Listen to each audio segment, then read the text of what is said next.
میں تو امتی ہوں اے شاہ امم، کر دے میرے آقا اب الحمد لله نحمده ونستعينه ونستغفره ونؤمن به ونتوكل عليه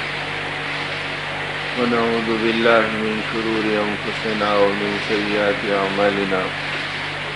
من يهده الله فلا مضل له ومن يضلل فلا هادي له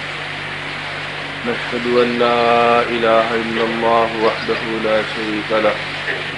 ونشهد أن سيدنا وشفيعنا وحبيبنا ومولانا محمدا عبده ورسوله أرسله بالحق بشيرا ونذيرا بين يدي الساعة اللهم صل على سيدنا مولانا محمد وآله وأصحابه وبارك وسلم كما تحب ربنا وترضى عدد ما تحب ربنا وترضى. قال النبي صلى الله عليه وسلم إذا تبايعتم بالعينة وأخذتم أذناب البقر ورضيتم بالزرع وتركتم الجهاد سلط الله عليكم الذل لا ينزع حتى ترجعوا إلى دينكم أو كما قال عليه الصلاة والسلام. محترم بزرگوں اور عزیز بھائیوں اور دوستوں، حق تعالی شانہ محض اپنے لطف و کرم سے ہم سب کے جمع ہونے کو قبول فرمائے، اپنی رضا کا اور ہماری ہدایت کا سبب بنائے، اور عالم میں ایمان کی ہواؤں کے پھیلنے اور باطل کے ٹوٹنے کا اللہ پاک ان محنتوں کو، ان کوششوں کو اور اس مبارک ماحول کو اپنے کرم سے ذریعہ فرمائے. تو یہ وہ عظیم نسبتیں ہیں کہ جس کے اوپر اللہ پاک نے محض اپنے لطف و کرم سے آپ کو اور ہم کو جمع فرمایا. اور کل شام سے اس سلسلے کے مجالس کے مذاکرے ہو رہے ہیں، اور اللہ رب العزت موت تک اور قیامت تک دین کی ان محنتوں کو سرخروئی عطا فرمائے، اور اللہ کے دین کی محنت اور ایمان کی قوت اور ان کی ذات عالی کی عظمت اور ان کے محبوب نبی صلی اللہ علیہ وسلم کی محبت، یہ وہ چیزیں جو اصلی ایمان کے اجزاء ہیں اور جس کے اوپر انسان کی زندگی کے بننے کا مدار ہے، دنیا میں بھی اور آخرت میں بھی اللہ پاک ان نعمتوں سے ہماری زندگیوں کو سرخرو کرے. اسی کے لیے جان و مال کا لگانا، اللہ کی راہ میں نکلنا، اپنے مزاج کے خلاف اللہ کی نسبت پر اپنے قدم اٹھانا، اس لیے کہ اللہ کا دین ہماری کامیابی کے لیے نازل کیا گیا، اور اللہ نے اپنے مبارک دین میں ہماری اور تمام انسانوں کی ساری ضرورتیں دنیا اور آخرت کی اس کے اندر پوشیدہ رکھی ہیں. اب جو آدمی دین پر اور ایمان پر اور آخرت کے عنوان پر اپنی زندگی کو برتے گا تو اللہ کا ضابطہ ہے اور ان کی کرم اور ان کے فضل سے شامل حال ہونے کی ہر دور میں اور ہر انسان کے ساتھ علامت یہ ہے کہ پھر اللہ پاک اپنی غیبی مددوں کو شامل حال فرماتے ہیں اور اپنا تعلق اپنے بندوں کو نصیب فرماتے ہیں. اس لیے اللہ کرے کہ ایک تو دعوت منشرے ہو کہ اس دنیا میں مومن کا کام ایمان کی محنت کرنا ہے اور مسلمان کا کام اسلام پر اپنی زندگی کو چلانا ہے. اس لیے کہ یہ وہ دور ہے کہ جس کے اندر غیر نہیں، باطل نہیں، یہود و نصارہ جیسے دشمنوں کے منصوبے نہیں، اور بے دین انسانوں کے بتلائے ہوئے اپنی اپنی ترتیبیں نہیں، بلکہ خود ہماری اپنی زندگیاں غفلتوں کا شکار بن گئی، اور اس درجے شکار بن گئی کہ آج مسلمان خود اسلام سے بیزار ہو رہا ہے اور اس کی زندگی خود ایمان کے تقاضوں سے کھوکھلی ہوتی چلی جا رہی ہے. ہمیں پتہ بھی نہیں کہ ہم کیا کر رہے ہیں، بلکہ مزید قیامت یہ کہ دین کی محنتیں اور ایمان کی کوششیں جب چھوٹتی ہیں تو ان کے بارے میں اللہ کے رسول صلی اللہ علیہ وسلم نے خود ہی پیشن گوئی کی اور فرمایا کہ کیف بکم اذا فجرت نساؤکم وفسق شبانکم، کہ اس وقت تمہارا کیا حال ہوگا کہ جس وقت تمہارے جوان فاسق ہو جائیں گے اور تمہاری عورتیں بے حیا ہو جائیں گی. تو صحابہ کو حیرت ہوئی کہ اسلام جیسا دولت اور ایمان جیسی نعمت اور اس سے بننے والا نورانی ماحول جس میں انسان حلال و حرام کو، جائز و ناجائز کو، چھوٹا بڑا مرد عورت سب پہچان کر زندگی گزار رہے ہیں اور ایک ایک عمل کے اندر اپنی زندگی میں محتاط ہیں. اسی لیے عبداللہ بن مسعود رضی اللہ تعالیٰ عنہ یہاں تک فرماتے ہیں اور صحابہ سے منسوب کرتے ہیں جن کا خلاصہ یہ کہ ہماری زندگیوں میں اگر نبی پاک صلی اللہ علیہ وسلم کی کوئی ایک ادا چھوٹ جاتی اور ایک سنت آگے پیچھے ہو جاتی تو ہم ڈر جاتے اور گھبرا جاتے کہ کہیں ہم بے دینی اور گمراہی کے دروازوں میں سے کسی دروازے میں داخل تو نہیں ہو گئے. تو ایک ادا کے چھوٹنے پر گمراہی کا خطرہ پیدا ہوتا. اب پوری اداؤں کا چھوڑنا نہیں بلکہ ان کی مخالفت کرنا. مسلمان کو اسلام کی ادائیں محبوب نہیں، مسلمان کو اعمال نبوت کا پتہ نہیں، مسلمان کو ایمان کی قوت کا احساس نہیں، اور مسلمان کو اپنے محبوب نبی حضرت محمد رسول اللہ صلی اللہ علیہ وسلم کی فکر، ان کی ارمانیں، ان کا غم، اس کو اپنے سینے سے لگانا اور اپنی زندگی کا کام بنانا اور اس پر اپنی جان و مال کو نثار کرنا اور اس پر اپنی خواہشات کو ترجیح دینا اور اس کو اپنی زندگی کا عنوان بنانا، یہ چیزوں کا ذوق میرے دوستوں کیا باقی رہتا. اب تو اس کا احساس بھی ہماری زندگی میں لٹنے لگا. تو ایسے زمانے میں جب کہ مسلمان اسلام میں کھوکھلا ہو رہا ہو اور اعمال کے اعتبار سے خالی ہو رہا ہو، تو حضرت مجدد الفسانی رحمۃ اللہ علیہ کے مکتوبات میں یہ باتیں موجود ہیں اور امام غزالی رحمۃ اللہ علیہ نے اپنی کتابوں میں بھی ان باتوں کو بار بار دہرایا ہے اور اس بات کو فرمایا کہ یاد رکھو کہ جس زمانے میں مسلمان اسلام سے پھسلنے لگے اور مومن ایمان کے تقاضوں کو پہچاننے میں گویا کھوکھلا ہونے لگے، یہ مفہوم ہے ان حضرات کے ارشادات کا. تو آگے اس بات کو فرمایا کہ جب لوگ اسلام پر چلنے میں آگے پیچھے ہو رہے ہوں اور اعمال نبوت ایمان والوں کے ہاتھوں سے ٹوٹ رہے ہوں تو اس دور میں اس بات کو اچھا ذہن نشین رکھو اور اپنے زمانے کو بھی اسی دور میں شامل فرمایا اور یہ کہا کہ اس زمانے میں ایک آدمی کو، ایک مسلمان کو اسلام پر کھڑا کرنا 100 غیروں کو اسلام میں داخل کرنے سے زیادہ قیمتی ہے. فرمایا اب آدمی کیا سمجھتا ہے بھائی اس تک کے پیغام پہنچا دو، اس تک کے پیغام پہنچا دو، اس کو ایک لٹریچر دے دو، اس کو ایک کتاب دے دو. اسی لیے اللہ کے محبوب بندوں نے فرمایا کہ اللہ پاک نے اپنے نبی کو کتب فروش بنا کے دنیا میں نہیں بھیجا کہ بھائی تم کتابیں بیچتے رہو اور لوگوں کو دین سمجھ میں آئے گا. اگر ایسا ہوتا تو ایک کتاب قرآن پاک جو آسمانی کتاب ہے اور ان کی اپنی زبان میں اتری ہے اور نازل اللہ کے نبی صلی اللہ علیہ وسلم پہ ہو رہی ہے اور آپ بالراست اللہ کے بندوں کے اندر اس کو سنا رہے ہیں، اس سے بڑی مؤثر اور اس سے زیادہ تاثر کن اور کیا چیز ہوتی. اور جہاں تک آپ کی آواز جاتی سارے حلقے کا حلقہ اسلام میں داخل ہوتا، ایمان پر فدا ہوتا، آخرت میں مر مٹتا، اللہ کی عظمت کو پہچانتا، نبی کی محبت کو مانتا اور اپنی زندگیوں کو ترجیح دیتا. لیکن نبوت کی زندگی اور سیرت طیبہ کا خلاصہ یہ ہے، آپ دعوت دے رہے ہیں اور دنیا آپ کے گلے میں پھندا ڈال کر گھسیٹ رہی ہے. آپ دعوت دے رہے ہیں اور لوگ آپ کی گردن کے اوپر اونٹ کی اوجڑی رکھ رہے ہیں. آپ اللہ کی طرف بلا رہے ہیں اور دنیا کوڑا کرکٹ آپ کے اوپر پھینک رہی ہے.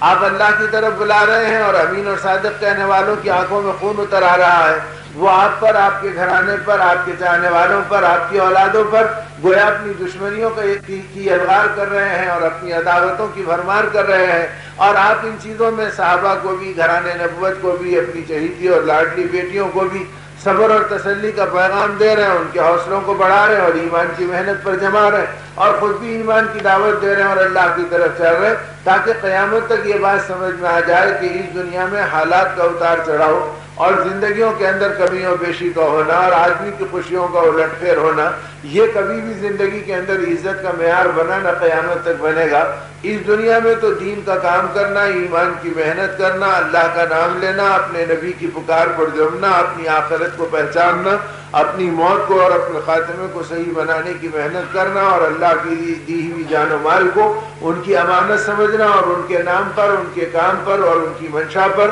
اور ان کے محبوب صلی اللہ علیہ وسلم کی ارمانوں پر لگانا اور مر مٹنا، یہ مسلمان کا ذوق بن جائے تو یہ کامیابی کا خزانہ ہے، ایمانی زندگی کے جواہرات ہیں اور اسی پر اللہ پاک دعاؤں کو قبول کریں گے، دلوں کو بدلیں گے، ہدایت کو واضح کریں گے اور انسانی زندگیوں کے اس سرمایے کو اللہ پاک اوروں کی ہدایت کا سبب بنائیں گے. تو یہ خلاصہ ہے دعوت کی محنت کا اور یہ نچوڑ ہے ایمان والی پکار کا کہ اس مزاج پر پوری امت 100% کھڑی ہو جائے، مرد بھی، عورتیں بھی، بچے بھی، بوڑھے بھی، پڑھے لکھے بھی، بے پڑھے بھی، مال والے بھی، غریب بھی اور ہر ایک کی زندگی کا سودا اور اس کے ذہن اور دل و دماغ کا سرمایہ یہ بن جائے کہ اس دنیا میں اللہ نے مجھے اپنے نام پر اور اپنے محبوب نبی کے کام پر بھیجا ہے، اس کو میں اپناؤں گا، ان اداؤں کو قبول کروں گا، اسی پر اپنی زندگی کو چلاؤں گا. تو میرے بھائیوں اور میرے بزرگوں، جب یہ راستہ آدمی کی زندگی میں ٹوٹتا ہے تو اس کا پہلا نتیجہ یہ ہوتا ہے کہ اعمال نبوت کی عظمت نکل جاتی ہے، پھر اعمال نبوت پہ چلنے کی توفیق چھن جاتی ہے، پھر اعمال نبوت اور دینی محنت اور نبی کی سنتوں کے ماحول میں بیٹھنے میں وحشت ہونے لگ جاتی ہے اور پھر دھیرے دھیرے یہ زندگی بغاوت پر، بے دینی پر، اللہ رب العزت کی مخالفت پر اور ان کی منشا کے توڑنے تک پہنچ جاتی ہے۔ اور آج وہی وجہ ہے کہ چاہے آدمی کی زندگی کا کھانا پینا ہو، کمانا ہو، خرچ کرنا ہو، شادی بیاہ ہو، اولاد کے ساتھ محبتیں ہوں، گھریلو ضرورتیں ہوں، ہر جگہ اعمال نبوت کا خون خود اس ایمان والے کے ہاتھوں سے ہو رہا ہے، اور اس اسلام کا دم بھرنے والوں کے ہاتھوں سے ہو رہا ہے، اور اس مسلمان سے ہو رہا ہے جو اسلام کی گودوں میں پلا اور جن کے کانوں میں اذان دی گئی اور جن کے کانوں میں اقامت گونجی گئی، وہی اللہ کو پہچاننے میں بیگانہ ہے اور وہی نبی پاک صلی اللہ علیہ وسلم کے ارمانوں پہ چلنے میں بالکل انجان ہے۔ اسے کچھ پتہ نہیں کہ میں کیا ہوں، میرا کام کیا ہوں۔ تو ایسے زمانے میں دعوت اللہ کا اصلی کام یہ ہے کہ آدمی ایمان کی محنت کرے، اللہ کے بندوں کو اللہ کی طرف بلائے۔ اسی لیے حضرت پیران پیر قطب ربانی سید الطائفہ سیدنا شیخ عبد القادر جیلانی رحمۃ اللہ علیہ نے بھی اپنی تفاسیر میں، اپنے مواعظ میں ان آیات کی تفاسیر کرتے فرمایا، اے لوگو، اللہ کی طرف بلانا جس کی ذمہ داری اس امت کو دی گئی کہ تم اللہ کی طرف بلانے والے ہو، قل ھذہ سبیلی ادعو الی اللہ علی بصیرۃ انا ومن اتبعنی، کہ ہمارے نبی آپ کہہ دیجئے کہ یہ میرا راستہ ہے۔ اب اللہ کے نبی کا راستہ اللہ فرما رہے ہیں اور اپنے نبی کو حکم فرما رہے کہ آپ کہہ دیجئے، اور قیامت تک ایمان والوں کی تلاوت میں پاک کلام میں اس آیت کو شامل کر دیا تاکہ پتہ چلے کہ اللہ کے نبی کا راستہ کیا ہے۔ جیسے ابھی نماز سے پہلے بات ہو رہی تھی، ہمارے محترم یونس بھائی بھی اور امیر محترم نے بھی ان چیزوں کو بار بار دہرایا کہ بھئی اصل اخلاص کی بنیاد ہے، اور اصل میں ایمانی زندگی نام ہے ایمانیات کا بھی، عبادات کا بھی، معاشرت کا بھی، معاملات کا بھی اور اخلاق کا بھی،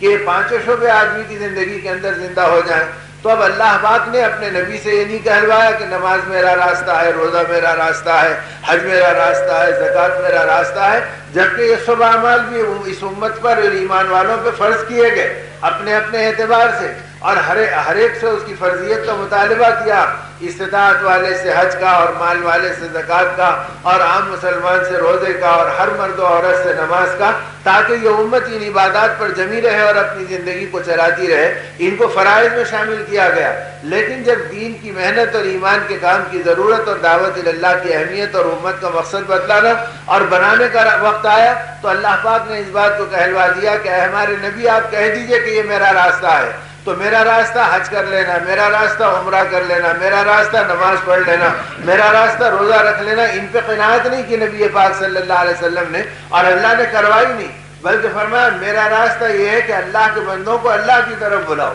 اور جو بندہ اللہ کی طرف آئے گا وہ ہر وقت اللہ کے حکم کو پہچانے گا۔ گھر میں ہوگا تو اولاد کی تربیت کے حکم کو پہچانے گا، بازار میں ہوگا تو دھوکے اور صحیح راستے، دیانتداری اور امانت داری کے فرق کو پہچانے گا، حلال و حرام کی تمیز کو پہچانے گا، مسجد میں ہوگا تو عبادات کا حق ادا کرے گا، اور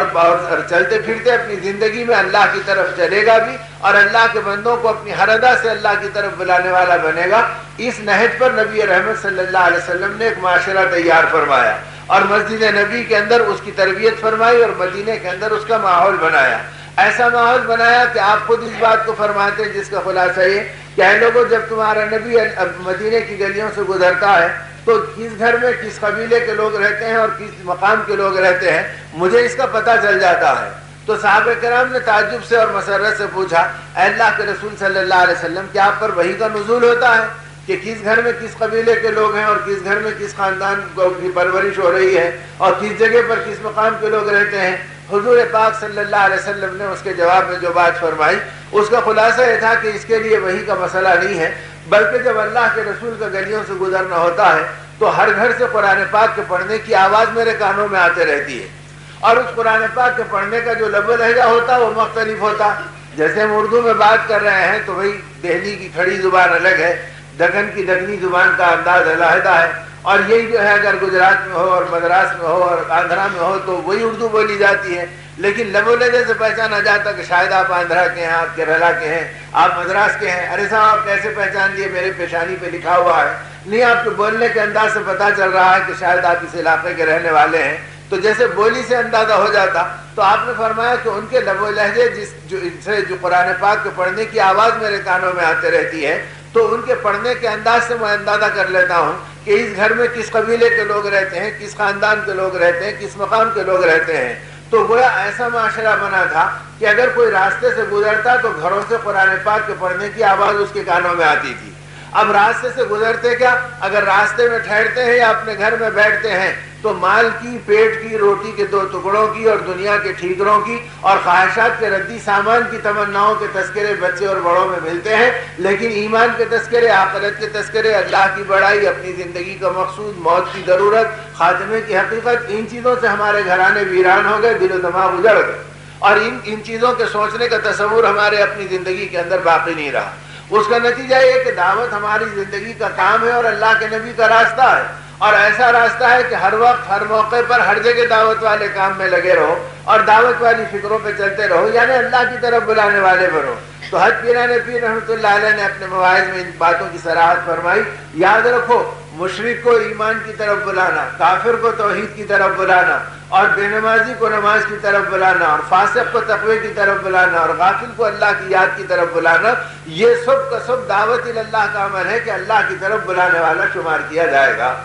تو پہلے بلانا اس مسلمان کو ضروری ہے کہ جہاں ہماری اپنی زندگیاں اسلام میں ڈگمگا رہی ہے اور ایمانی وعدوں کے اوپر قدم متزلزل ہو رہے ہیں، وہ اللہ کرتے ہیں، اللہ سے ہوگا، اللہ کے غیر سے نہیں ہوگا، تو آدمی کے دل و دماغ قبول کرنے کو تیار نہیں ہے، اور مال سے ہوگا اور مال سے ضرورتیں پوری ہوگی تو آنکھیں رال ٹپکاتی ہیں، زبان للچاتی ہے، دل و دماغ مائل ہوتے ہیں، اور ہر آدمی چاہتا ہے کہ بھئی روپے کے 100 ہو جائیں، 100 کے 1000 ہو، 1000 کے لاکھ ہو، لاکھ کے کروڑ ہو، تو وہ وظیفہ اور وہ دنیا کی تمنا اور وہ دنیا کی رغبتیں، جو رغبتیں بت پرستوں کی اولاد کو ہے، بے دینوں کے گھرانوں میں ہیں، یہود و نصارہ کے دل و دماغ میں ہے، بدقسمتی سے وہی آج ہم مسلمانوں کے دل و دماغ میں بھی ہیں۔ تو ہماری زندگی دین پر اور ایمان پر آئے اور غیروں سے پاک ہو جائے اور اللہ کی ذات عالی کی عظمت کو پہچان کر چلنے والی بن جائے، اس کے لیے میرے دوستوں اور میرے بزرگوں، دعوت اللہ کا وہ کام جو اللہ پاک نے نبی رحمت صلی اللہ علیہ وسلم کے واسطے اور طفیل سے پوری امت کو دیا، اللہ نے کرم فرمایا کہ گرتی امت پر اس دور میں رحم فرمایا اور دعوت کے اس کام کو اپنے محبوب بندوں کے ذریعے سے اٹھایا، اور وہ کام ہمارے ہاتھوں کے اندر دیا گیا کہ جس محنت میں امت جب چلی، جس زمانے میں چلی، جہاں چلی، اللہ نے ان کی محنتوں سے اس امت کے طبقے کو ہر دور میں سرخرو فرمایا، اور اس امت کے ہاتھوں بے شمار انسانوں کی ہدایت اور بے شمار علاقوں کے پلٹنے اور ان کے قلوب کے بدلنے کا سامان فرمایا۔ تو اللہ کرے کہ ایک تو یہ استحضار ہو کہ دین کی یہ محنت اور دعوت اللہ کا یہ عمل جس میں اللہ پاک نے ہم کو لگنے کی اپنے کرم سے توفیق عطا فرمائی، اور اپنے محبوب بندوں کی آہوں اور آنسوؤں کے بدلے میں اور اس کے صدقے میں اللہ پاک نے ہماری قبولیت کے دروازے کھولے، یہ وہ مبارک کام ہے کہ جس کے اوپر پوری زندگی کے دنیا کے اعتبار سے بھی اور دین کے اعتبار سے بھی بننے کا انحصار ہے۔ اگر دعوت سچی نہیں، یقین پکا نہیں، اللہ سے تعلق سے آدمی کی زندگی میں مضبوط نہیں، اعمال نبوت نبی رحمت صلی اللہ علیہ وسلم کے طریقے موجود نہیں، تو ایسی زندگی کے اندر ہونے والی نماز بھی بے جان ہوگی، اور ایسی زندگی میں ہونے والی دعائیں بھی بے وزن ہوں گی، اور ایسی زندگی میں ہونے والا ذکر بھی بے حقیقت ہوگا۔ اب جب یہ چیزیں اتنی بے جان ہوں گی کہ سر سے ایک بالش اوپر نہیں جاتی کہ اس کے منہ پہ مار دی جاتی ہیں، تو یہ نماز، یہ دعا، یہ عبادات، یہ ذکر و تلاوت دوسروں کی زندگی کو کیا بدلے گی؟ اسی لیے آج زندگیاں بگڑتے بگڑتے اس سطح کے اوپر آ گئی کہ زبان پر ایمان کا کلمہ ہے، توحید کے الفاظ ہیں، اور ہماری زندگی یہود و نصارہ کو غذا پہنچانے کا سامان کر رہی ہے، اور ہمارے گھرانوں میں یہودیت پل رہی ہے، اور ہماری زندگی کو سے عیسائیت کو پرورش مل رہی ہے، اور ہماری اولادیں اس رنگ کے اندر، اس باطل کے راستے کے اندر ڈھل رہی ہے، اس لیے کہ ہمارے رخ بدل گئے، ہماری فکر بدل گئی، تو نتیجے میں پورا ماحول کا ماحول اور آب کا ہوا بگڑ گیا، اور ان کے سوچنے اور سمجھنے کے پیمانے بدل گئے۔ اور جب دین کی محنتیں اور ایمان کی فکر زندگی کے اندر موجود تھی تو آدمی جانتا تھا کہ بھئی دعوت میری زندگی کا اصلی کام ہے، اب اس پہ جان لگانا، اس پر مال لگانا، اس پر زندگیوں کو جھونک دینا، اس پہ مر مٹنے کا شوق پیدا کر دینا، یہ ایمان والی زندگی کا خاصہ تھا اور اس کی پہچان تھی جو امت کے مردوں میں، عورتوں میں، بچوں میں، بوڑھوں میں موجود تھا۔ صحابہ کی زندگیاں اس سے بھری پڑی ہیں، اہل اللہ کے واقعات ان چیزوں کے گواہ ہیں کہ نتیجے کے اندر دنیا کی محبتوں سے یہ زندگیاں بے نیاز تھیں، نہ دنیا سے رغبت، نہ دنیا سے محبت، نہ دنیا کی طرف میلان، نہ ان چیزوں کی بنیاد۔ حضرت عمر رضی اللہ تعالیٰ عنہ نے اپنے زمانے میں اس بات کو فرما دیا اور کہا کہ اے لوگو میری اس بات کو لکھ کے رکھ لو اور پوری امت کو سنا دو کہ جس دن امت کا ذہن یہ بنے گا کہ اچھے کپڑوں میں ہماری عزت ہے، اس دن یہ امت ذلیل کر دی جائے گی۔ اس لیے کہ امت کو کپڑوں میں، مال میں، چیزوں میں اللہ رب العزت نے منسوب نہیں کیا، اور اس پر اللہ کا کوئی وعدہ نہیں کہ اس کے اوپر زندگی کو بنائیں گے۔ زندگی اللہ بنائیں گے اور اپنی قدرت سے بنائیں گے۔ اب قدرت سے بنائیں گے تو اللہ کا مطالبہ ہے کہ اللہ کی ذات عالی کا یقین بندے کے دل کے اندر آ جائے یعنی ہمارے قلب و ذہن کے اندر اللہ کی بڑائی اور ان کی عظمت رچ جائے، بس جائے، اور آدمی ہر کام میں دیکھے کہ بھائی اللہ سے ہوتا، اللہ کے غیر سے نہیں ہوتا. لیکن مسجد میں ماحول میں تو آدمی اللہ کا نام لے رہا، لیکن اس ماحول سے ہٹے تو اب نگاہ غیر اللہ پہ جم جا رہی ہے. ارے بھائی یہ مکان مل گیا تو، یہ دکان مل گئی تو، یہ سامان مل گیا تو، یہ نسبت مل گئی تو، یہ رشتہ ہو گیا تو، بس یہاں سے ہماری زندگی کا دروازہ کھلے گا. اب جو غیر اللہ پہ نگاہ جمتی تو اللہ کی مدد اڑ جاتی. اور غیر اللہ سارے کے سارے مخلوق ہیں. ہمارے حضرت مولانا یوسف صاحب رحمۃ اللہ علیہ یوں فرمایا کرتے تھے کہ دیکھو مخلوق جتنی ہے وہ محتاج ہے، اور خالق وہ ہے جو لوگوں کی حاجت روائی کا کام فرماتے ہیں. ان کی شان یہ ہے کہ وہ لوگوں کی حاجتیں پوری کرتے ہیں، خود حاجتوں سے پاک ہیں، اور مخلوق محتاج ہے. اب اگر محتاج کو محتاج ملے تو اس سے کام ہوگا کہ بھائی تم محتاج ہیں. ایک آدمی نابینا ہے اور وہ کہہ رہا کہ بھائی اللہ کے لیے مجھے راستہ دکھا دو. کوئی چلتے چلتے ایک ہاتھ پکڑے اور کہہ لو یہ بھی ایک نابینا ہے، یہ بھی تب پکار رہا، تم بھی فریاد کر رہے، اسے ساتھ لے لو تمہارا کام بن جائے گا. وہ کہے گا بھائی اللہ کے لیے رحم کرو، میں اکیلا ہوتا ٹٹولتا فریاد کرتا چلے جاتا، میں خود آنکھوں سے محروم ہوں، ابھی دوسرے اندھے کو میں کہاں سنبھالوں گا، تم نے تو میری مصیبت میں اضافہ کر دیا. اب ایک آدمی بھوک سے بلبلا رہا اور اپنے فاقے کی دہائی دے رہا کہ میرے حال پہ رحم کرو، اور دوسرے ایک فاقہ زدہ کو اس کے ساتھ کر دو، یہ بھی بھوکا ہے تم بھی بھوکے ہیں، چلو اس کے ساتھ بیٹھ کے اپنا کام کر لو. وہ کہے گا یا اللہ کیا ہو گیا، اگر اکیلا ہوتا تو روٹی کا ایک ٹکڑا بھی میرے حلق کو گویا تسلی کر دیتا اور میری بھوک کو بہلا دیتا. اب تو ایک اور بھوکا ساتھ ہو گیا تو اور پریشانی ہو گئی کہ میرا بنے گا یا اس کا بنے گا. تو جیسے بھوکا بھوکے کی بھوک کو دور نہیں کر سکتا اور اندھا اندھے کو راستہ نہیں بتلا سکتا، اس لیے کہ یہ دیکھنے میں محتاج ہے، وہ بھوک میں پریشان ہے. تو فرمایا تم بھی محتاج ہو، تمہاری ملازمت تو تمہاری کرسی بھی محتاج ہے، اور تمہاری تجارت اور تمہاری محنت بھی محتاج ہے. اب اگر تم یہ سمجھو کہ صاحب ایک ملازمت کے ساتھ ایک کام اور بڑھا لوں گا اور ایک تجارت کے ساتھ ایک کاروبار اور شروع کر لوں گا، تو گویا تم محتاج تھے، تمہاری ملازمت تو کرسی محتاج تھی، اب تم نے ایک اور کام بڑھا لیا وہ محتاج ہو گیا. تمہاری دکان محتاج تھی اور تم محتاج تھے، اب ایک اور کاروبار بڑھا لیا تو کاروبار کے ذریعے سے ایک اور محتاج کا اضافہ ہوا، تو اس کے ذریعے تمہاری حاجتوں میں اضافہ ہوگا، حاجتوں میں کمی نہیں ہوگی، اس لیے کہ تم بھی محتاج اور یہ چیزیں بھی محتاج. اب اگر تم محتاج سے حاجت روا کی طرف بڑھ لو اور اللہ کی طرف اپنا رخ پھیرو تو اللہ اپنی قدرت سے تمہاری ضرورتوں کو پوری کریں گے اور اللہ غیب سے تمہاری کفالت کا سامان کریں گے. اب صحابہ کرام کو جب یہ بات سمجھ میں آئی تو انہوں نے اپنی جان اور مال کو اللہ کے نام پہ خرچ کرنا شروع کیا. جمع کرنا نہیں کیا بلکہ بدن کو تھکا رہے ہیں، مال کو اللہ کے نام کے اوپر لگا رہے ہیں. فاقے آ گئے تو اس کے اوپر راضی ہو رہے ہیں، دنیا چلے گئی تو اس پہ مطمئن ہو رہے ہیں، اور جو آ گئی تو اسے اللہ کے بندوں اور ضرورت مندوں کو ڈھونڈ ڈھونڈ کر ان کو پہنچا رہے ہیں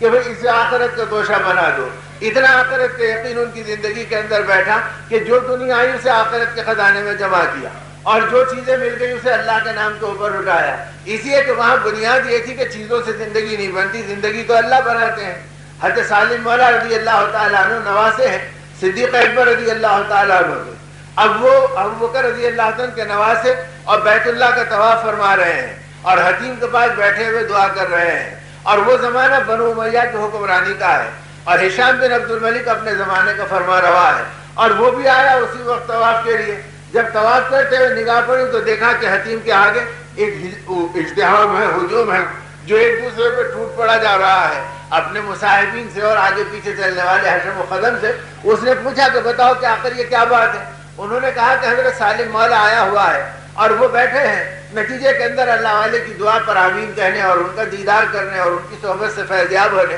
مخلوق خدا ٹوٹ پڑ رہی ہے اور ان کے ارد گرد جمع ہو رہی ہے. تو یہ بھی جانتا تھا سالم مولا کے تقوی و طہارت کو اور اس اللہ والے کی بزرگیت و برکت کو. اس نے کہا اچھا وہ یہاں پر موجود ہے، چلو ہم بھی ملاقات کر لیں گے اور کچھ دعا لے لیں گے. طواف سے فارغ ہوا اور جلدی سے جو ہے قریب جا کے بیٹھنا چاہا. ظاہر ہے زمانے کا بادشاہ جب قریب آتا ہے تو رعایا ہٹتی ہے اور لوگ آگے پیچھے چھٹ جاتے ہیں. لوگوں کو چھاٹا بھی گیا، لوگ چھٹتے بھی گئے اور یہ آگے بڑھے، یہاں تک کہ ہشام بن عبد الملک جا کر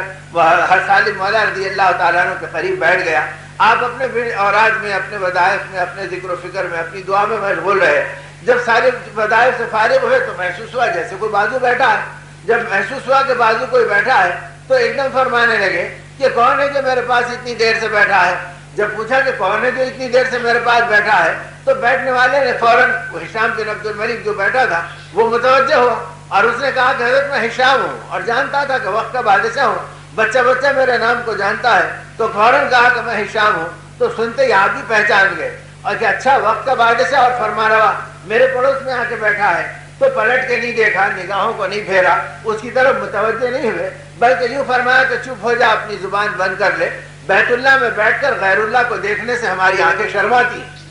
ہماری نگاہ غیرت بھی نہیں کرتی کہ تجھے دیکھ لیں، یہ بھی گوارا نہیں ہے، خبردار جو دوبارہ اپنی زبان کھولے۔ وہ گھبرا گیا کہ اگر اللہ والا خفا ہو تو کہیں اور اللہ کا عتاب نہ اتر جائے، اس لیے کہ ایمان والوں کی عظمت اور قدر و منزلت معاشرے میں پھر بھی موجود تھی اس وقت۔ اب وہ خاموش ہو گیا، یہاں تک کہ حضرت سالم مولا رضی اللہ عنہ بیٹھے ہوئے اپنے وقت کو پورا فرمائے، اور جب پورا کر کے خاموشی کے ساتھ اٹھنے لگے تو آپ اٹھ گئے اور حرم سے باہر نکلے۔ تو ہشام دیکھ رہا تھا، جو ہی باہر نکلے تو تیزی سے پھر آگے بڑھا اور بازو بازو چلنے لگا۔ اب آپ نے دیکھا کہ پھر میرے بازو کوئی چل رہا ہے، تو فرمایا اب کون ہے میرے بازو؟ تو کہا کہ وہی ہشام ہوں جو حرم میں آپ کے بازو بیٹھا تھا، اب پھر آیا ہوں تاکہ آپ کی کوئی خدمت و ضرورت ہو تو فرما دیں، تاکہ میں اس ضرورت کے اندر ہاتھ بٹھا دوں۔ یہ سنتے ہی ٹھہر گئے، گھر تک اس کو لے جانا گوارا نہیں کیا، سڑک کے کنارے پہ کہا کہ بیٹھ جا، اسے بھی بٹھا لیا، خود بھی بیٹھ گئے، اور بیٹھنے کے بعد فرمایا اچھا یہ بتا، جب تو میری ضرورت پوری کرنے پر ہی تلا ہوا ہے تو کیا تو میری آخرت کی ضرورت پوری کرے گا یا دنیا کی ضرورت پوری کرے گا؟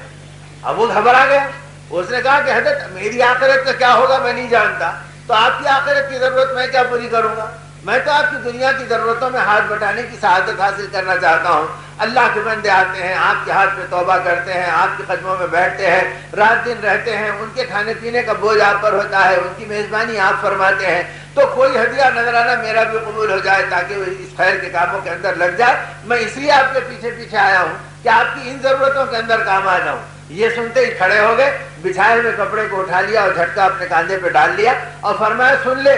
آج تک ہم نے دنیا کی ضرورتیں اس سے بھی نہیں مانگی جس کے قبضے میں زمین و آسمان کے خزانے ہیں۔ وہ اللہ ہماری ضرورتوں کو ہم سے زیادہ جانتا ہے، اور وہ مولا ہماری ضرورتوں کے پیدا ہونے سے پہلے ہماری ضرورتوں کو پورا کرتا ہے۔ تو تجھ جیسے فقیر سے ہم کیا ضرورتیں مانگیں؟ اور تیری محبت میں رہ کر ہم نقلی بادشاہ کے ساتھ رہ کر کہیں اصلی بادشاہ کو بھول نہ جائیں۔ تیرا راستہ الگ، ہمارا راستہ الگ، اب آگے مستا اور اپنا راستہ بدل گیا۔ یہ کہہ کر اسے چھوڑ دیا اور اپنا راستہ پلٹ کر چلے گئے۔ تو میں عرض کر رہا ہوں جب ایمان حقیقت میں بنتا ہے تو پھر ایمان آدمی کی زندگی کو اتنا بلند کرتا ہے کہ وقت کا بادشاہ بھی اس کی نگاہوں میں بے قیمت و بے حیثیت بن جاتا ہے، اور اس کی زندگی اللہ کے بھروسے کے اوپر اپنی سیدھی سادے انداز میں پوری ہوتی ہے۔ ابو ایوب سختیانی رحمۃ اللہ علیہ اپنے زمانے کے مشہور محدثین میں سے گزرے، تو حضرت ابو ایوب رحمۃ اللہ علیہ جو محدث وقت گزرے، ان کے بارے میں آتا کہ بلخ کے علاقے میں رہتے تھے اور بلخ کا شہزادہ ان سے ملنے کے لیے آیا۔ یہ جھوپڑے میں بیٹھے ہوئے گھر میں موجود ہیں، وہ کوئی ضرورت اور مسئلہ پوچھنے کے لیے آ گیا۔ اب جب پتا چلا بلخ کی آبادی کے اندر کہ شہزادہ بلخ اس وقت آپ کے چوکھٹ پہ کھڑا ہے اور آواز پہ آواز لگا رہا، کوئی جواب نہیں ملتا، تو مخلوق امٹ پڑی کہ وہ شہزادہ جسے دیکھنے کو دنیا ترستی ہے اور علاقوں کے قاصدین آ کے مدتوں بیٹھتے ہیں لیکن اس سے ملاقات اور بازیابی نہیں ہوتی، اور آج ایسی بازیابی کا موقع مل گیا کہ جو چاہے دیکھ لے، تو آدھا شہر الٹ کر آ گیا اور امٹ کر آ پڑا اور سبھی وہاں پر جمع ہو گئے۔ اب لوگ دیکھ رہے ہیں کہ شہزادے وقت آواز دے رہا ہے اور ابو ایوب رحمۃ اللہ علیہ کے دروازے سے کوئی جواب بھی نہیں آتا۔ اتنے میں ایک شاگرد چپکے سے راستہ بنایا، اندر گیا تو کیا دیکھا کہ ابو ایوب رحمۃ اللہ علیہ اپنے دستر پہ بیٹھے ہیں اور اپنی روٹی کھا رہے ہیں۔ تو فرمایا حضرت آپ کو پتا ہے کہ آپ کے دروازے پہ کون کھڑا ہے؟ تو فرمایا کون کھڑا ہے؟ تو کہا کہ وقت کا شہزادہ آپ کے دروازے پہ کھڑا ہے اور اس کے دیدار کے لیے گویا آدھا شہر امٹ پڑا ہے اور بار بار وہ آواز لگا رہا۔ تو آپ خاموش ہو گئے اور اطمینان سے اپنے کھانے کی تکمیل کی، اور جب آپ فارغ ہو گئے اپنی ضرورت سے، اپنے کھانے سے، تو اٹھے، اٹھتے اٹھتے دسترخوان پہ سوکھی روٹی ہاتھ میں تھی جو بچی ہوئی تھی، اس سوکھی روٹی کے بچے ہوئے ایک ٹکڑے کو لیا اور اپنے رومال سے باندھا اور کاندھے پہ ڈال لیا، اور باہر آنے کے بعد اس روٹی کے ٹکڑے کو اٹھایا اور مجمع سے مخاطبوں کو فرمایا اے لوگوں سن لو، جو روٹی کے اس کے ٹکڑے پر قناعت کرنا اور زندگی گزارنا جانتا ہے اسے اس کی کوئی پرواہ نہیں کہ اس کے دروازے پہ فقیر کھڑا ہے یا بادشاہ کھڑا ہے، دونوں اس کی نگاہوں میں اللہ برابر کر دیتے ہیں۔ تو یہ بے نیازی اس وقت آتی ہے جب آدمی دنیا کی للچاہٹ سے پاک ہو، خواہشات سے محفوظ ہو اور چیزوں کی محبتوں سے اس کا سینہ منور اور معمور و پاک اور اللہ کی عظمتوں سے لبریز ہو، تو اس کے نتیجے کے اندر جب دنیا کی چیزوں سے وہ پاک ہوتا ہے اور اس کی ظلمتیں چھٹتی ہے تو ایمان کا نور آتا ہے، اعمال کی برکتیں آتی ہیں اور اسلام کے نور سے سینہ اللہ اس کا منور و معمور کرتے ہیں۔ یہ برکتیں جب زندگی کے اندر آتی ہیں تو اللہ پھر بے نیازی دیتے ہیں۔ اور اب ہماری زندگی کا حال یہ کہ وقت کے بادشاہ سے بے نیاز ہونا تو دور کی بات ہے، امید لگ گئی اپنے سائے سے تو ہم اسی کی پرستش کر رہے ہیں،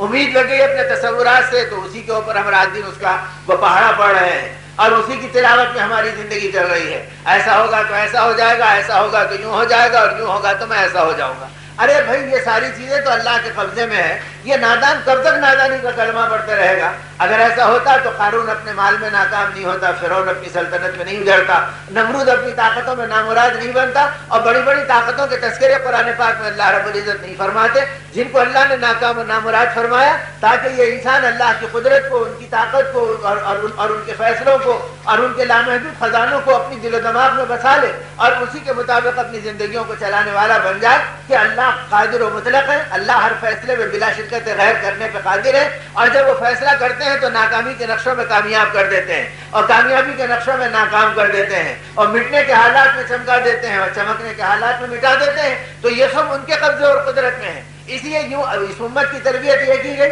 کہ تم اپنے اعمال کو بناؤ، تم اپنے ایمان کو سنوارو، تم دین کی محنتیں کرو، تم آخرت کی فکریں کرو، تم اللہ کے پیغام کو دنیا میں عام کرو تاکہ تمہارے دل و دماغ میں جتنی دعوت دیں گے اتنا یقین بڑھے گا، اتنا تقویٰ بڑھے گا، اتنی پاکی آئے گی، اتنی عظمت آئے گی، اتنا اللہ کا تعلق ملے گا، اتنا نبی کی محبت ملے گی، اتنی اعمال کی عظمت ملے گی، اتنی دعاؤں میں قبولیت آئے گی، اتنی تلاوت میں لذت آئے گی، اتنی عبادت میں حلاوت آئے گی اور زندگی آدمی کی بلند و بالا ہوگی. تو اس بنیاد پر اس امت کو اٹھایا گیا کہ تم اس کام کو اپنا کام بنا کر چلو. اب نتیجہ یہ تھا کہ یہ امت جب دین کے کام کو، ایمان کی محنتوں کو اپنی بنیاد بناتی تو کبھی یہ نہیں دیکھتی کہ ہمارے مال کا کیا ہو رہا، بلکہ ضابطہ الٹا ہو گیا تھا. ہماری زندگی میں اور صحابہ کی زندگی میں فرق یہ تھا کہ وہاں مال آیا تو فکر مند ہے، کرسی ملی تو پریشان ہے، عہدہ ملا تو بے چین ہے. یا اللہ یہ کیا ہو رہا ہے؟ کوئی ایمان والا اونچے عہدوں کو لینے کو تیار نہیں تھا. امام ابو حنیفہ رحمۃ اللہ علیہ کو وقت بعد سے بلا رہا اور کہہ رہا کہ چیف جسٹس کا عہدہ قبول کر لو اور قاضی القضات تمہارے حوالے کر دو.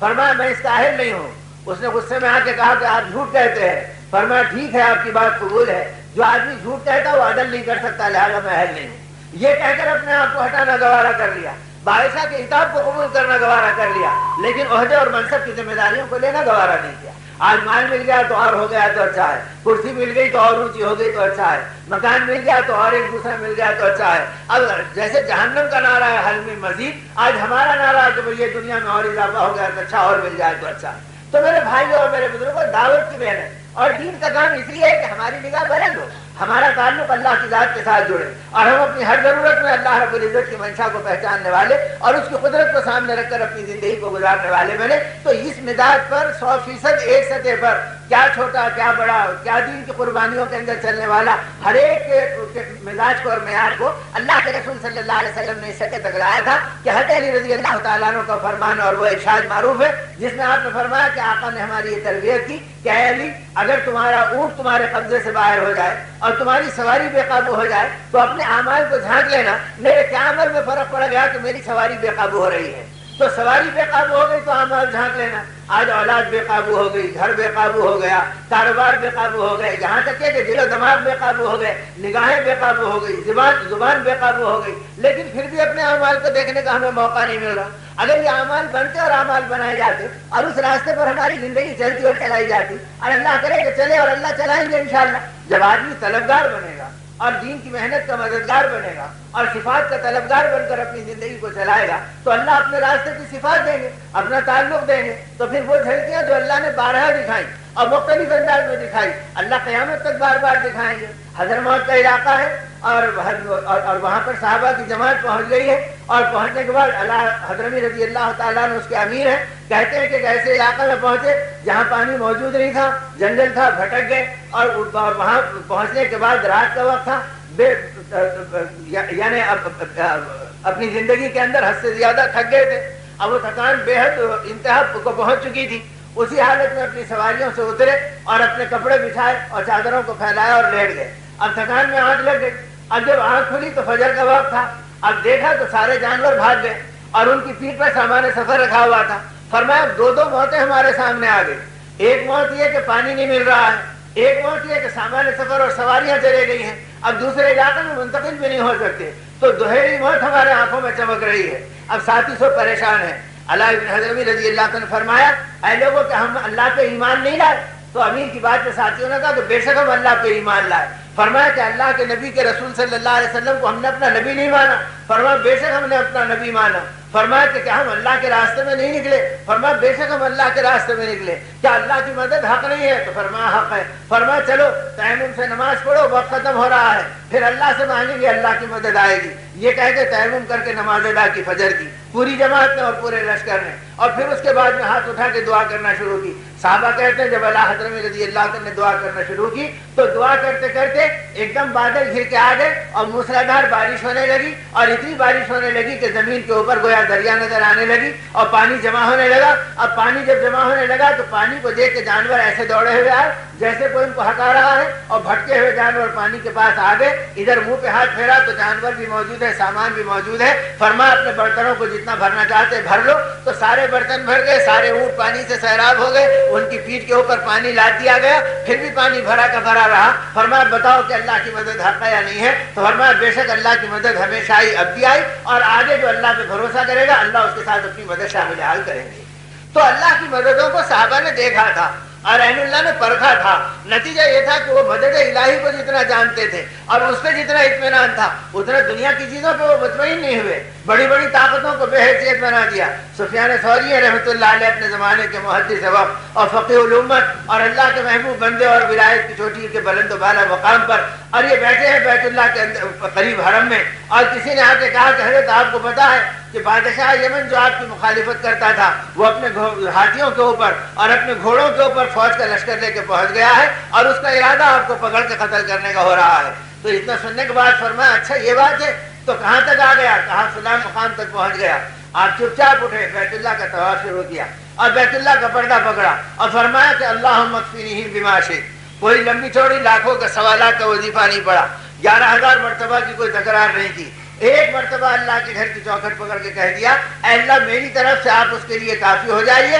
جیسے آپ مناسب سمجھتے ہیں اور جہاں مناسب سمجھتے ہیں۔ بس تاریخ گواہ ہے کہ جس وقت اللہ کے ولی کی دعا بیت اللہ کے اوپر ہوئی ہے اسی وقت کے اندر ہاتھیوں کے اندر بغاوت پیدا ہوئی، اور جس کے اوپر بادشاہ بیٹھا تھا اس بادشاہ کے ہاتھی نے اپنے سونڈ سے اپنے بادشاہ کو لپیٹ لیا اور ایسے پٹک کے پھینکا کہ اس کا بھیجا ایک طرف، اس کا سر ایک طرف۔ اب اس کے بعد جو چیخا اور چنگاڑا تو نتیجے میں پورے ہاتھیوں کے اندر بھگدڑ مچی، کئی ایک فوجی اور کئی ایک اس کے ساتھ رہنے والے وزراء گر گر کر ہاتھیوں کے پیروں تلے روندے گئے، جو بچے وہ حیبت سے بھاگ گئے، اور آنے والے نے آ کے اطلاع دی کہ حضرت فلاں مقام کے اوپر اللہ نے ان سے بدلہ لے لیا اور وہ وہیں پر ہلاک و برباد ہو گیا اور یہاں تک پہنچ نہیں سکا۔ لوگوں نے پوچھا کہ کہاں برباد ہوا؟ کہا وہاں کی اطلاع ہم نے حضرت کو دی تھی، ادھر ان کی دعا نکلی اور اسی وقت اللہ نے اس کی ہلاکت کا سامان دیا۔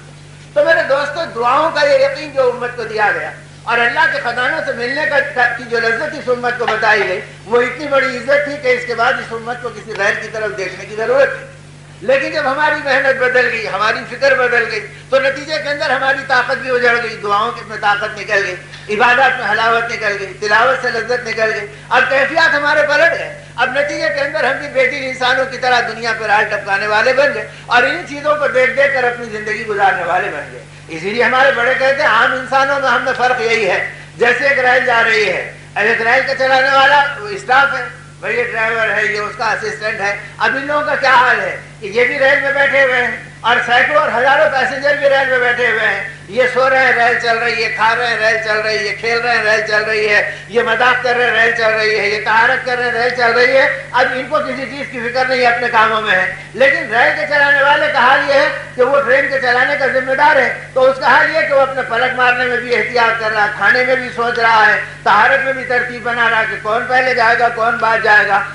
پانی کے پینے میں بھی اسے احساس ہے کہ کتنا پیوں کتنا مت پیوں، آگے کی ذمہ داری میرے اوپر ہے، پوری ٹرین کے لیے میں جواب دہ ہوں۔ اس کے نتیجے میں اس کا کھانا پینا سونا سوچنا سب بدلا ہوا ہے۔ اسی طرح اس دنیا میں لاکھوں کروڑوں اربوں انسان ہیں، لیکن ان میں اور ایمان والے میں فرق یہ ہے کہ ایمان والا کائنات کو چلانے اور انسانوں کو صحیح راستہ کے بتلانے کے لیے بھیجا گیا، یہ کھائے گا پیے گا سوئے گا، لیکن ٹرین کے ان ذمہ داروں کی طرح کہ جو ذمہ داری کا بوجھ اپنے کاندھوں پہ سمجھتے ہیں، اگر وہ بوجھ نہیں سمجھتے تو پوری ٹرین الٹ جائے گی۔ اگر یہ امت اپنی ذمہ داری کو نہیں سمجھتی تو کائنات پوری برباد ہو جائے گی۔ اب کائنات میں جتنی بربادی آ رہی وہ ہمارے حساب میں آ رہی، اور کائنات میں جتنی پریشانی آ رہی وہ ہمارے حساب میں آ رہی۔ ہم سمجھ رہے ہیں وہ پریشان ہوا، یہ پریشان ہوا، ارے ہمارے اعمال کا نتیجہ ہے، ہماری محنتوں کے میدانوں کے بدلنے کا نتیجہ ہے، اور کل قیامت کے دن اللہ پوچھیں گے کہ تم نے کیا کیا۔ اسی لیے فرمایا جو اللہ کے دین کی محنت کرتا اور اللہ کا دین سیکھنے سکھانے پہ قدم اٹھاتا اور جو اللہ کے راستے میں نکلتا، اللہ اس کے ساتھ اپنی نسبتوں کو، اپنی برکتوں کو اتنا موڑتے ہیں اور اتنا قریب کر دیتے ہیں کہ بلوں میں رہنے والی چونٹیاں اور سمندر میں پھرنے والی مچھلیوں کو پابند کرتے ہیں کہ تم بھی ان کی مغفرت کی دعا کرو اور تم بھی ان کے لیے استغفار کرو، اس لیے کہ اگر یہ صحیح رہیں گے تو تم صحیح رہیں گے، سمندر کی موجیں صحیح رہیں گی، ہواؤں کے تھپیڑے صحیح رہیں گے، زمین کی حرکت صحیح رہے گی، ہر مخلوق کو امن ملے گا۔ تو ساری مخلوق سے اللہ دعا کراتے ہیں اپنے ان بندوں کے لیے جو اللہ کے بندے اللہ کے نام پر اور نبی کے کام پر چلتے ہیں۔ تو اسی لیے میرے دوستو اللہ ہمیں دعوت کی ہمت اور دعوت کی اہمیت سمجھا دے کہ پہلا کام ہمارا یہ ہے کہ ہم اپنی ذات سے اپنی اصلاح کے محتاج بنیں، ہم ایمان کو اپنی ضرورت اور آخرت کے کام کو اپنی نعمت سمجھیں اور اپنی ضرورت کے لیے اپنے گھر کا ماحول بنائیں، اپنی ضرورت کے لیے اپنی بستی کا ماحول بنائیں، اپنی ضرورت کے لیے پورے عالم کے اندر ایمان کا ماحول بنانے کی محنت کریں تاکہ ساری دنیا میں ایمان والوں کا ایمان پہ چلنا، اسلام پہ جمنا، آخرت کی فکروں کے اوپر ٹھہرنا آسان ہو جائے، ورنہ پھر حالات بگڑیں گے اور حالات کا رخ مڑے گا تو اتنا مڑے گا کہ پھر اسی امت کے ہاتھوں سے پھر بے دینی دنیا میں ظہور میں آئے گی، پھر دین پہ چلنا مشکل ہو جائے گا۔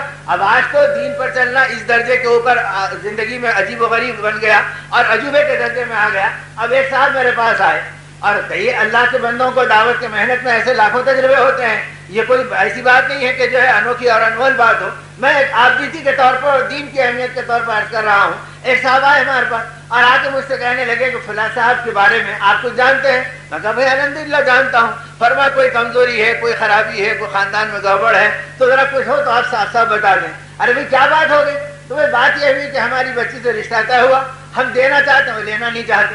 ہم جہیز پیش کرتے ہیں وہ قبول کرنے کو تیار نہیں، ہم جوڑے کی رقم دینا چاہتے ہیں وہ انکار کر رہے ہیں۔ تو اب ہمارے گھر میں تشویش ہو گئی کہ اگر کیا لڑکے میں کوئی خرابی تو نہیں ہے اور گھر میں کوئی ایسا لوپ ہول اور کمزوری تو نہیں ہے جس کی وجہ سے وہ لینے کے لیے گھبرا رہے ہیں۔ یعنی حال یہ ہو گیا کہ ایک آدمی ظرف کا باقاعدہ ایمان کا کام کر رہا ہے کہ ایمان والوں کی شادی سیدھی سادی ہوتی ہے، لین دین کا اس میں کوئی سوال نہیں ہوتا، لہذا ہم نہیں لیتے۔ تو اب کیا ہوا؟ نبی کے راستے کے اس عمل پر امت کو شبہ ہو رہا ہے کہ کوئی گڑبڑ کی بات ہوگی جبھی تو نہیں لے رہے، ارے حق کی بات ہے اس لیے نہیں لے رہے، ارے ایسا بھی حق ہو سکتا مول صاحب، اب یہ پوچھ رہے ہیں ایسا بھی کوئی حق ہو سکتا؟ تو آج زندگیوں کا حال یہ ہو گیا کہ حق کے کام کو، ایک صاحب نماز کو جا رہے ہیں، پابندی سے نماز پڑھ رہے ہیں، جماعت میں نکلے، اللہ نے زندگی بدلی، اب زندگی بدلی تو جماعت کا اہتمام، تکبیر اولیٰ کا اہتمام، مسجد میں اذان کے بعد جلدی پہنچنے کا اہتمام۔ اب ان کے والد صاحب میرے پاس آ رہے ہیں اور کہہ رہے ہیں میرا بچہ بڑا پریشان ہے، پتہ نہیں کیا بات ہو گئی۔ تو آپ کا بچہ کیوں پریشان ہے؟ کہا کہ پریشانی کے اندر تو آدمی کو اللہ یاد آتا ہے، جب دیکھو مسجد میں چلے جا رہا، اذان ہوتی مسجد میں پہنچ رہا، تو میں سمجھ رہا ہوں وہ پریشان ہے۔ یعنی جو پریشانی سود کھا کے ہو رہی اس کو پریشانی نہیں سمجھ رہے، جو پریشانی جھوٹ بول کے ہو رہی اس کو پریشانی نہیں سمجھ رہے، جو پریشانی عدالتوں کے کٹگڑ میں کھڑے رہ کے ہو رہی اس کو پریشانی نہیں سمجھ رہے، اور جو اللہ کے دربار میں آ گیا اس کو پریشان سمجھ رہے ہیں۔ تب الٹا ہمارا مزاج بن گیا۔ ان کا شمار تھا اور زیتون کے تیل کے تاجر تھے کہ لوگوں کے پاس زیتون کا تیل گویا تھیلوں سے، اور اس زمانے کے اندر یوں کہنا چاہیے کہ کنٹینر ہماری اس طرح اور مشکلیں اس زمانے کی اس طرح، تو مشکلیں سے مشکلیں بھر بھر کے لے جایا کرتے تھے اور منو تیل ان کے پاس سے جایا کرتا تھا۔ اور ایسی مشغولیت کے اندر سعید بن مسیب رحمۃ اللہ علیہ فرماتے ہیں زندگی کے 20 سال متواتر ایسے گزرے پابندی سے کہ کبھی میں نے نماز میں نمازی کی پیٹھ نہیں دیکھی۔ تو شاگردوں نے پوچھا حضرت کیا مطلب کہ پیٹھ نہیں دیکھی؟ تو فرمایا اللہ نے 20 سال مسلسل ہر نماز پہلی صف میں ادا کرنے کی توفیق دی، نمازی کی پیٹھ دیکھنے کا موقع نہیں دیا۔ تو 20 سال نماز کا اتنا اہتمام تھا کہ پہلی سب سے پیچھے آنے کا موقع نہیں مل رہا۔ کسے؟ جس کی تجارت اتنی بڑی ہے، جس کی علم اتنا وسیع ہے، جس کے پاس مخلوق خدا اتنی آ رہی ہے، لیکن عبادات کا ایسا اہتمام، اللہ کے ساتھ ایسا رشتہ۔ یہ کب ہوا؟ جبکہ زندگی میں دین اور ایمان کی محنتیں ہوئی تو آدمی کی محنت بدلی، آدمی کی تمنا بدلی، آدمی کا روح بدلا، اور ایسے بدلا کہ ہر چیز کے اندر پھر دیکھو تو سمجھ میں آتا کہ کیا ہے۔ تو اصل میں وہ ماحول بنانے کی یہ محنت ہے۔ ہمارے حضرت مولانا صاحب رحمۃ اللہ علیہ بھی ان واقعات کو سنایا کرتے تھے، اور معروف ہے حضرت جنید بغدادی رحمۃ اللہ علیہ کے سلسلے کے اندر کہ گویا وہ اپنی تجارت میں بیٹھے ہیں، وقت کے عطار ہیں، بڑے دواساز ہیں، اور لوگوں کا ہجوم ان کی دکان کے اوپر ہے، ابھی گویا ولایت کی طرف رخ نہیں پلٹا تھا اور اپنے کاروبار اور اپنی زندگی میں چل رہے تھے۔ اتنے میں ایک آدمی آیا اور پھٹا لایا، مجمع کو چیرا، گاہکوں کے بیچ میں سے آگے بڑھا، کبھی حضرت جنید کو دیکھتا، کبھی ان کی دکان کو دیکھتا،